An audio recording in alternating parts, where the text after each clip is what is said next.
All right, so we're going to go into 3 cons of doing semen retention, no-fap, and not releasing your soldiers. I'm in a place to talk about this stuff because I first started along the journey of discovering the importance or the power of retaining your sexual energy or retaining, your soldiers. I'm not trying to be too graphic. I first started doing that stuff in 2020. Now it's coming onto 2023, so I'm in a good position to say this. And if you want to check out the other videos I did on the subject, then go back. There's ones in 2021 where I was reporting on the benefits. But as there are benefits, there are always cons to it too. The first one, which is kind of a major one, is that when you don't get blood flow to your dick, right?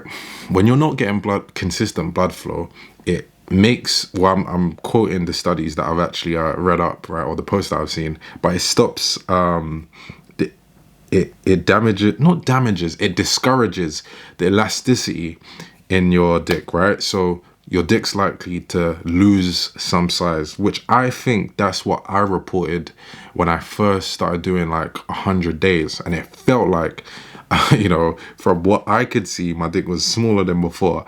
And I can't lie, when I saw that, I was like, I don't want to do this shit anymore.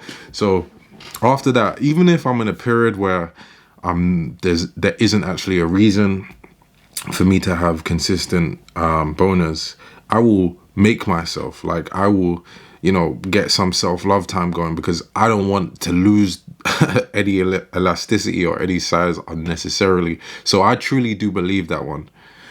Secondly, when you're doing the streaks, you get caught up in the count. So I think personally, and what I reported in the previous videos too, is that I'm not so caught up in the actual count, like, oh, day 49, day 50, day 60. It's not like that for me. For me, I'm caught up in the vibe and the point of doing that thing. So let's say for whatever reason, I don't even count streaks anymore, so it feels weird to say this, but if I was doing a streak, right, it sounds a bit nerdy when I say it, but if I was on day 28 and I relapsed, right, I wouldn't beat myself up over it now. It would just be like, okay, like, but the thing is, when you're focused on the count, it's like you lose it and then you go right back down to day 1, which discourages you. Now I'm more focused on the pattern of behavior that I'm showing. So for example, if I did that, but consistently every couple of days, like I was, touching myself or I was with a girl and then I kept releasing, then I'd be like, whoa, the vibe of this is bad. The vibe of this is in the spirit of lust. But if I just did it once, and who knows, maybe, you might be saying, looking at this saying, well, that's not good enough, Reemus. You should, count the days and all of that. But for me, I don't really think it's that important, right? I just don't want to consistently be releasing my soldiers if it's not necessary. So I try to retain it, but I don't beat myself up and I don't even count the days if I do, release. I don't even call it a relapse anymore.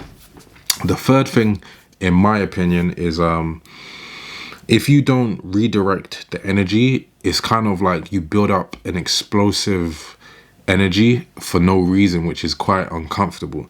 So, and even when I was redirecting the energy, it still felt uncomfortable. But this was in the first 100 days that I was doing, right? I felt like a very massive surge of energy, like just in me. And of course, that's good because you want to take that energy and you want to put it into productive means. So you want to start going to the gym or being consistent in the gym. You want to write a book. You want to, work on the YouTube videos or whatever it is you want to do. Put it towards work. Read. You want to redirect that energy, and that's good. But at the same time, there was almost like a feeling of too much energy. I don't even know if that's the correct word, but that's just how it felt. It felt like there was almost too much to the point where it was a bit uncomfortable. It was a bit unsettling. But I don't know. I don't know if I've heard anyone else say that. So maybe it's just me. But I want to know if you have any cons or disadvantages you think of doing semen retention. And if you do, comment it down below, and I'll see you in the next video. Peace.